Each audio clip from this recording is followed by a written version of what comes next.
الحمد لله رب العالمين والعاقبة للمتقين ولا عدوان إلا على الظالمين وأشهد أن لا إله إلا الله وحده لا شريك له ولي الصالحين وأشهد أن محمدا عبده ورسوله وصفيه من خلقه وخليله سيد الأولين والآخرين اللهم صل عليه وعلى آله وصحبه ومن اتبعهم بإحسان إلى يوم الدين أما بعد أحباب الكرام.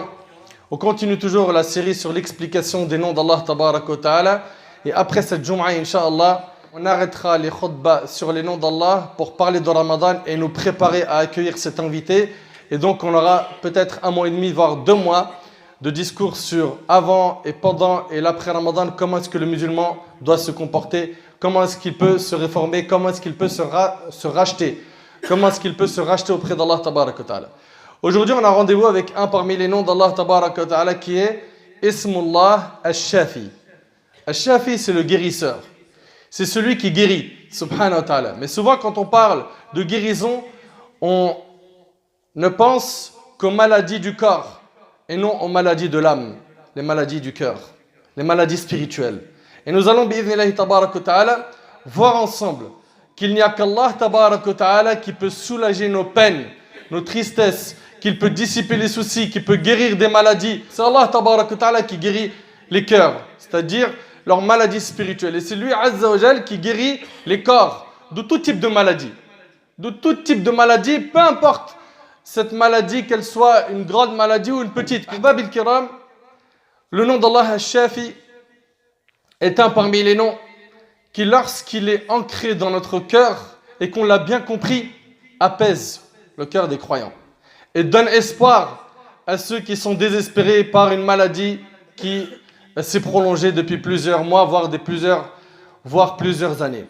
Allah Tabarak wa Ta'ala a dit ala lisani Ibrahim alayhi salam, c'est Ibrahim alayhi salam ici qu'il parle, il dit et quand je suis malade, c'est lui qui me guérit.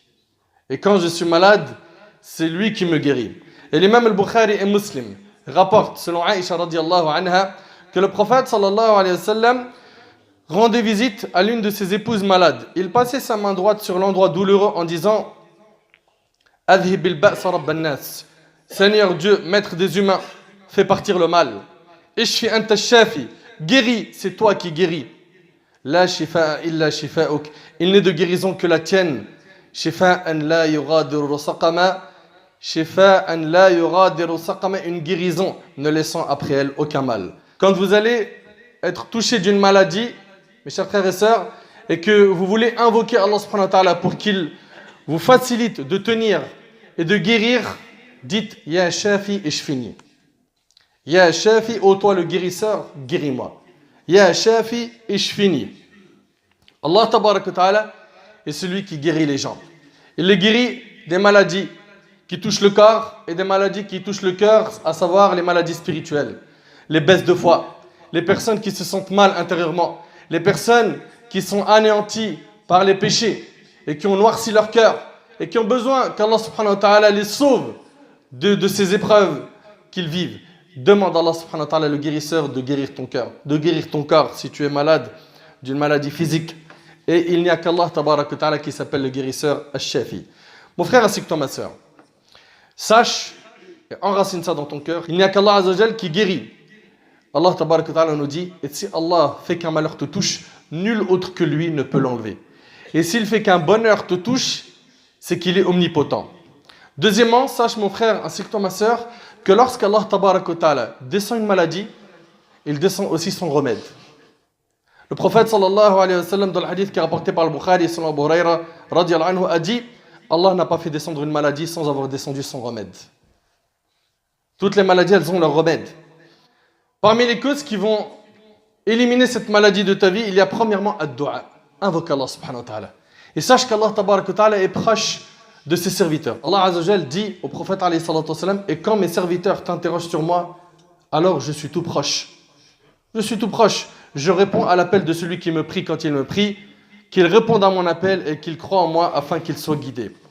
Et l'imam Abu Daoud rahimahullah rapporte sur Ibn Abbas radiyallahu anhuma que le prophète sallallahu alayhi wa sallam, écoutez bien, a dit celui qui rend visite à un malade dont le terme n'est pas encore venu et qui dit auprès de lui 7 fois de suite, et ça c'est une sunna, quand vous allez voir un malade, il est à l'hôpital ou chez lui, Eh bien, quand vous allez lui rendre visite, c'est une sunna. Dites 7 fois As'alullah al-azim, Rabb al-arsh al-azim, an yashfiyak. Je répète, As'alullah al-azim, Rabb al-arsh al-azim, an yashfiyak. 7 fois. Le prophète, alayhi salatu wassalam, il a dit, qui dit auprès de lui 7 fois de suite, donc je prie Allah le Très-Haut, le maître du très grand trône, de te guérir. Il voit aussitôt Allah le guérir de cette maladie. 7 fois tu le dis, Allah tabaraka wa ta'ala facilitera la guérison à cette personne malade. Ensuite, parmi les moyens de guérir d'une maladie, donc on a dit, il y a ad-du'a, souvenez-vous-en. 2, le Coran. 2, le Coran. Al-Qur'an al-Azim. Allah tabaraka wa ta'ala dit, nous faisons descendre du Coran ce qui est une guérison et une miséricorde pour les croyants. Cependant, cela ne fait qu'accroître la perdition des injustes. Toi qui souffres d'un mal-être, qui n'est pas bien intérieurement, lis Al-Qur'an. Lis et médite-le. C'est un des moyens de pouvoir purifier ton cœur. C'est un moyen efficace pour purifier ton cœur. Et Allah tabaraka wa ta'ala dit aux gens, une exhortation vous est venue de votre Seigneur, une guérison de ce qui est dans les poitrines, un guide et une miséricorde pour les croyants. Et Allah tabaraka wa ta'ala dit aussi, dit, pour ceux qui croient, il est une guidée et une guérison, à savoir le Coran. Et subhanallah, le prophète alayhi salatu wassalam rendait visite aux malades. Et en rendant visite aux malades, juste pour que vous vous en rappelez, dans Sunan, le Nabi sallallahu alayhi wa sallam, il nous dit que celui qui rend visite à un malade le matin, il y a 70 000 anges qui prient sur lui jusqu'au soir. 70 000 anges qui font des du'as pour toi, qu'Allah il te pardonne et qu'Allah il te fasse miséricorde. T'imagines un petit peu? Et si tu rends visite à un malade le soir, il y a 70 000 anges qui font des du'as pour toi jusqu'au matin. Comment passer à côté de cette récompense? Comment? Donc si tu entends qu'un de tes frères en Allah, une de tes sœurs en Allah, quelqu'un de ta famille ou quelqu'un qui n'est pas de ta famille, à partir du moment où c'est un de tes frères, et même si ce n'est pas un musulman, le prophète alayhi salatu wassalam, dans le Bukhari, n'a-t-il pas rendu visite à un jeune enfant qui était juif, qui était malade? Donc il faut aller visiter les malades et rappelle-toi de la récompense. Malheureusement, on apprend qu'un tel il est malade, on suffit d'un texto, et encore, va lui rendre visite. Le prophète alayhi salatu wassalam rendait visite aux malades et il faisait des invocations. Et il faisait des invocations à leur faveur. Selon Aïcha radiyallahu anha, le prophète sallallahu alayhi wa sallam, quand quelqu'un se plaignait de quelque mal ou souffrait d'une ulcération ou d'une blessure, il faisait ainsi avec son doigt. Et ce qui rapporte ce hadith, c'est Sufyan ibn Utayba. Il toucha de son doigt à la terre, puis la releva. Et disait, au nom d'Allah, la terre de notre pays, avec la salive de certains des nôtres, fait guérir notre malade avec la permission de notre Seigneur. Et le prophète, alayhi salam, lorsqu'il était dans sa dernière maladie, il réunissait ses mains et il crachotait. C'est-à-dire quoi? Il faisait ce qu'on appelle un nafath. C'est-à-dire, il crachotait, il faisait comme ça. Et il récitait le mu'awwidhat. Et il essuyait tout son corps avec. D'accord? Et il essuyait tout son corps avec. Afin de guérir. Parmi les moyens d'écarter une maladie de ta vie, il y a aussi le miel. Al-asl. Le miel. Allah tabarak wa ta'ala en parle. Dans le Coran, il dit, et voilà ce que ton Seigneur révéla aux abeilles. Et voilà ce que ton Seigneur révéla aux abeilles. Prenez des demeures dans les montagnes, les arbres et les treillages que les hommes font. Puis mangez de toute espèce de fruits et suivez les sentiers de votre Seigneur, rendus faciles pour vous. De leur ventre sort une liqueur aux couleurs variées dans laquelle il y a une guérison pour les gens. Donc le miel, c'est aussi une guérison pour les gens. Il y a vraiment là une preuve pour des gens qui réfléchissent. Aussi, parmi les moyens de trouver la guérison, on a al-habba sauda, la graine de nigel. Le prophète sallallahu alayhi wa sallam, dans le hadith rapporté par Bukhari et Muslim selon Abu Huraira radiyallahu anhu, a dit, la graine de nigel est un remède à toutes les maladies sauf la mort.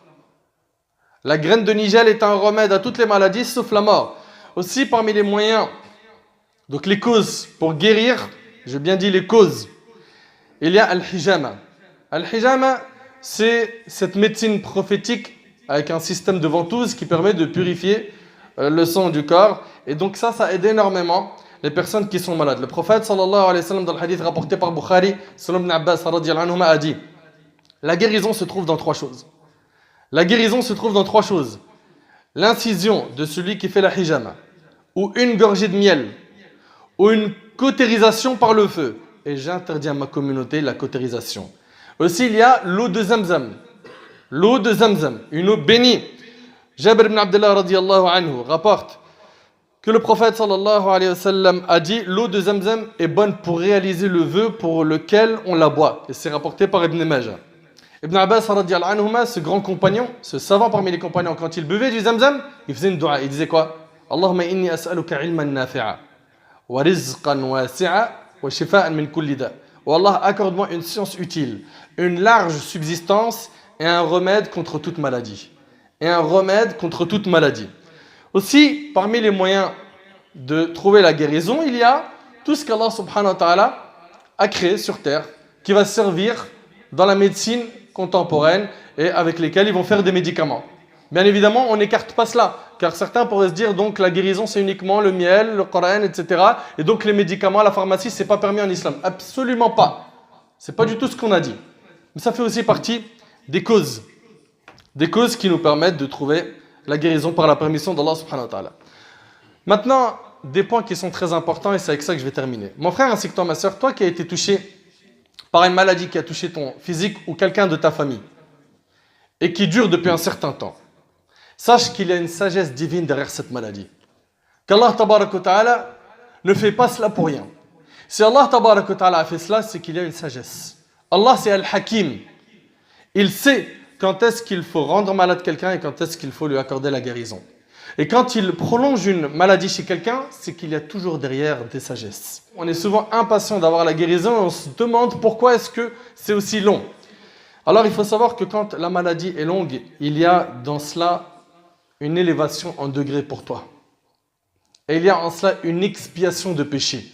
Allah est en train de te purifier, de te laver de tes péchés. Peut-être que c'est cette maladie qui va faire en sorte que Yawm al-Qiyamah, tu pourras rentrer au paradis, car tu as été soulagé de tous les péchés que tu avais, ou une grande partie. Et rappelez-vous, qu'est-ce qu'Allah subhanahu wa ta'ala a dit sur Ayyub alayhi salam. Et on sait quand on parle de la patience, qu'un parmi les grands modèles dans la patience, dans le sabr, c'est le prophète Ayyub alayhi salam. Allah ta'ala nous dit, et Ayyub, quand il implora son Seigneur, le mal m'a touché, mais toi tu es le plus miséricordieux des miséricordieux. Nous l'exaucâmes, enlevâmes le mal qu'il avait, lui rendîmes les siens et autant qu'eux avec eux, par miséricorde de notre part et en tant que rappel aux adorateurs. Subhanallah, Ayyub alayhi salam, il faisait partie des gens qui étaient riches, qui avaient sa femme à ses côtés, qui avaient beaucoup d'enfants. Il avait tout ce qu'il faut. Il avait tout ce qu'une personne pouvait espérer. Puis Allah tabarak wa ta'ala a décidé de l'éprouver. Ses enfants sont tous morts. Il a perdu sa richesse. Et il est tombé malade. Les mufassirines, les exégèses du Coran nous disent qu'il est tombé malade 18 ans. 18 ans, il est resté sur son lit. Il ne pouvait uniquement que parler et continuer à avoir des battements de cœur. À part cela, tout son corps était quasiment paralysé. Il ne pouvait plus bouger. Et il est resté comme ça 18 ans. Et il n'a pas dit, Allah, pourquoi est-ce que j'ai cette maladie? Ya Allah, je suis un prophète. C'est injuste. Je suis un de tes bien-aimés. Il n'a pas dit cela. Il n'a pas dit, Ya Rab, pourquoi est-ce que c'est aussi long? Prends cette maladie, donne-la à quelqu'un d'autre. Il ne s'est pas plaint à Allah subhanahu wa ta'ala, comme le font aujourd'hui certains qui vont dire, Ya Rab, mais pourquoi moi? Pourquoi j'ai qu'un seul enfant? Il est mort. Ma voisine, elle en a 5, elle n'a jamais connu le décès d'un enfant. Pourquoi c'est à moi que ça arrive, ce malheur? Pourquoi moi, je fais un accident de voiture, j'ai mes jambes paralysées et les autres, ils marchent tous bien? Ne dis jamais ça à Allah. Ça s'appelle quoi ça? Se plaindre d'Allah. C'est penser du mal d'Allah. Et c'est hyper grave. Ça fait partie des grands péchés. Par contre, te plaindre à Allah, oui. Innama ashku bathi wa huzni ila Allah. Comme Yaqub alayhi salam. Il se plaignait de sa tristesse, de son chagrin à Allah. Plains-toi à lui, dis-lui, Ya Allah, facilite-moi la guérison. Accorde-moi la guérison. Ya Allah, atténue la douleur de cette maladie. Ya Allah, renforce-moi pour que je puisse tenir face à cette épreuve. Là, oui. Mais venir te plaindre d'Allah, dire pourquoi Allah il me fait ça à moi, pourquoi pas à d'autres, ça veut dire quoi? En 2 mots, Allah il n'est pas sage selon toi. Il fait pas bien les choses. Alors que c'est le maître, le créateur de l'univers, qui connaît mieux que n'importe qui ses créatures. Donc faites très attention à ce mauvais comportement qui est très grave. Et dans un hadith rapporté par Tirmidhi selon Jabr, le prophète sallallahu alayhi wa sallam a dit, écoutez attentivement, Allah yabarik fikum, quand les gens ayant subi des malheurs ici-bas recevront leur récompense dans l'au-delà, ceux qui avaient échappé au malheur, écoutez bien, hein, quand les gens ayant subi des malheurs, donc ceux qui ont goûté à des dures épreuves dans la vie d'ici-bas, quand ils vont recevoir leur récompense le jour du jugement, ceux qui avaient échappé au malheur, ceux qui n'ont pas eu ces épreuves et ces malheurs, souhaiteront avoir eu la peau percée avec des ciseaux. Vous imaginez? Et le hadith, il est rapporté par Tirmidhi. Pourquoi ils vont sauter ça? Tellement la récompense, elle est grande. Le jour du jugement de celui et celles qui ont été éprouvés, ils souhaiteront qu'ils aient eu la peau percée avec des ciseaux. Chose qui est vraiment horrible, n'est-ce pas? Mes frères, ainsi que vous mes sœurs, un point très important, n'attachez jamais vos cœurs aux causes. Beaucoup de gens se disent, alhamdoulilah, maintenant je suis à l'hôpital, c'est bon, je vais guérir. Heureusement, je suis devant tel médecin, il est très bien réputé, je vais guérir. Ça, c'est un khalal dans l'aqida. C'est un problème dans ta croyance. N'attache ton cœur qu'à Allah tabarak wa ta'ala. Les médecins, les hôpitaux, les médicaments, ce ne sont que des causes. Et on peut réunir toutes les causes de la vie d'ici-bas. Si Allah, le maître, a décidé que ces causes n'agissent pas, ils n'auront pas d'effet sur toi. Donc n'attache jamais ton cœur aux causes. Car c'est ce qu'on voit aujourd'hui. Ah, il est à tel hôpital et je ne citerai pas de nom. Ah, mais il est bien réputé celui-là. C'est bon, t'en fais pas. Ton bébé, il sera entre de bonnes mains. Ou bien ta mère est entre de bonnes mains. N'attache jamais ton cœur aux causes. Ça, c'est un grand problème que beaucoup de gens ont. Attache plutôt ton cœur au Seigneur des causes. Allah Azza wa Jal. Allah Azza wa Jal.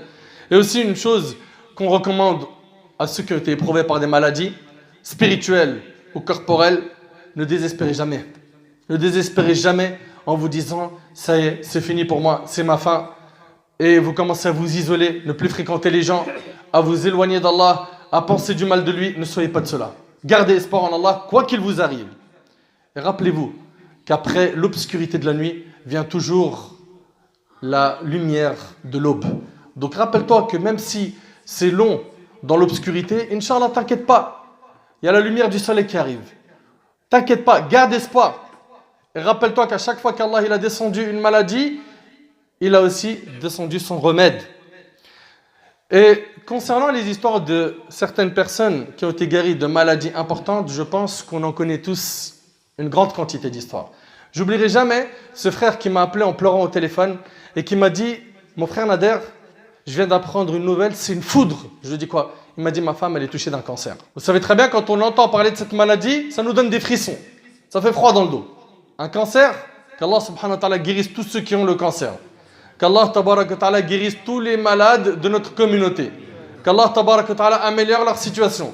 Qu'Allah fasse que cette maladie les élève en degré au paradis et leur pardonne toutes leurs fautes. Donc, ce frère, il m'appelle et il me dit, voilà, j'ai eu cette nouvelle. Et vous savez, souvent, il tombe sur des médecins qui, après avoir diagnostiqué un grand problème, une grande maladie, qui vont leur dire, ça, c'est fini, il n'y a plus de solution. Ça sera pour tout le temps, à vie. C'est une maladie que tu vas garder à vie. Et subhanallah, quelques temps après, Allah tabarak wa ta'ala a guéri cette sœur. J'oublierai jamais aussi cette sœur qui m'a appelé il y a quelques mois en me disant qu'en prenant une lotion, un produit pour donc une crème pour le visage, il y avait dedans de l'acide et elle s'est brûlée le visage.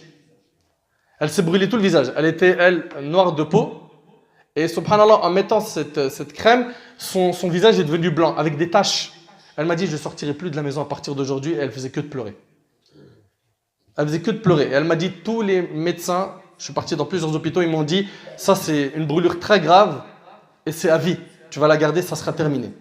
Et wallahi al-azim, elle m'a appelé, 2 semaines après cette catastrophe, elle m'a appelé, elle m'a dit, ma peau a pelé et j'ai retrouvé ma peau initiale. Tous les médecins lui ont dit, c'est fini. Comme vous le savez, ces histoires-là, elles sont nombreuses. Il y en a plein. Des personnes qui... Je connais un jeune, wallahi al-azim, il a fait un accident. Il était sur l'autoroute, il me semble, ou sur le périph', plusieurs tonneaux. Et quand on a vu son visage à l'hôpital, on n'y croyait pas. Genoux totalement déchiquetés, le visage, je vous en parle même pas, cicatrices partout, et l'on dit tu marcheras plus. Alhamdulillah, maintenant il marche. Et il marche, il va très bien, bifadlillah subhanahu wa ta'ala, avec des séances de rééducation. Bien sûr, il faut faire dua et il faut utiliser toutes les causes que la religion nous a enseignées. Et ne jamais désespérer d'Allah tabarak wa ta'ala. Peu importe ta maladie, sache qu'il y a un khir dans tout, il y a un bien dans tout. Dans la maladie, il y a un bien. Dans l'épreuve, il y a un bien. Et demande à Allah subhanahu wa ta'ala, pendant le moment de l'épreuve, de dissiper ce mal qui t'a atteint Allah tabarak wa ta'ala, s'il voit qu'il y a une hikmah, une sagesse en cela, il te l'enlèvera. Et s'il n'y en a pas, il te prolongera cette maladie, voire il fera que tu meurs avec et que tu le rencontres sans aucune faute. Donc il y a un bien dans tout, mes frères ainsi que vous, mes sœurs. Rappelez-vous qu'Allah tabarak wa ta'ala est le seul Shafi. C'est lui qui guérit. Et ne dites jamais c'est le médecin qui guérit. C'est l'hôpital qui guérit. C'est le médicament qui guérit. Combien de personnes ont pris des médicaments pendant des années et ils n'ont pas été guéris? Combien de personnes sont parties dans les plus grands hôpitaux de France? Et on sait très bien qu'ici la médecine, mashallah, elle est développée, elle est bien en avance. Il n'a pas été guéri. Ash-Shafi huwa Allah. Celui qui guérit, c'est Allah. Attache ton cœur à lui, mon frère, ainsi que toi, ma sœur, et pas aux causes. Qu'Allah tabarak wa ta'ala nous accorde une bonne compréhension de sa religion. Qu'Allah tabarak wa ta'ala guérisse les malades de notre ummah, leur pardonne leurs péchés. Qu'Allah tabarak wa ta'ala les élève en degré au paradis. Qu'Allah accorde la patience à toute personne qui est éprouvée par une maladie. Et aux membres de sa famille qui voient quelqu'un de leur famille qui souffre, qu'Allah leur accorde la patience. Qu'Allah tabarak wa ta'ala guérisse les membres de leur famille.